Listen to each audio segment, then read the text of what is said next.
नमस्कार। आप सभी का स्वागत है मेरी चैनल भारतीय संस्कृति में। आज की कथा है शांतनु और गंगा का विवाह। राजा शांतनु पांडवों और कौरव के परदादा थे। पिछले जन्म में उनका नाम महाभिषक था। वह पूर्ण सिद्ध होकर देवलोक चले गए थे।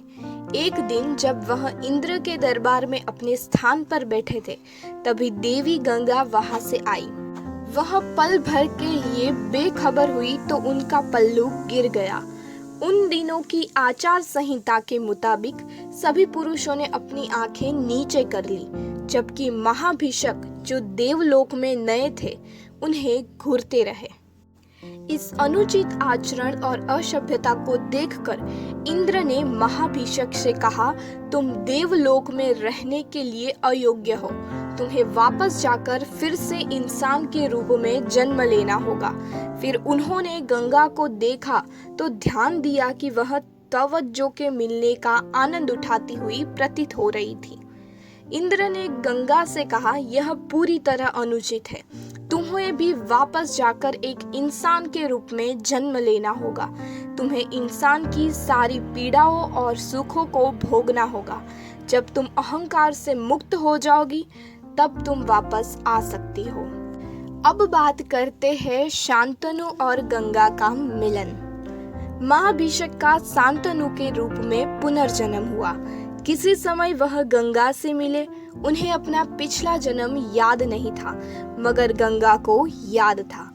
गंगा ने उन्हें अपनी ओर आकर्षित करने की कोशिश की, मगर राजा होने के कारण वह इधर उधर भटक रहे थे। शांतनु एक अच्छे शिकारी थे। जब वह शिकार पर जाते तो उसमें इतने खो जाते कि शिकार उनके लिए पूजा बन जाता। एक बार कई हफ्तों तक वे गंगा के तट पर शिकार करते रहे और शिकार में पूरी तरह खो रहे। नदी पास से ही बह रही थी, मगर वह मछुआरे नहीं, एक शिकारी थे। उनका ध्यान शिकार पर रहता था। उन्होंने नदी पर कोई ध्यान नहीं दिया। गंगा इंतजार करती रही।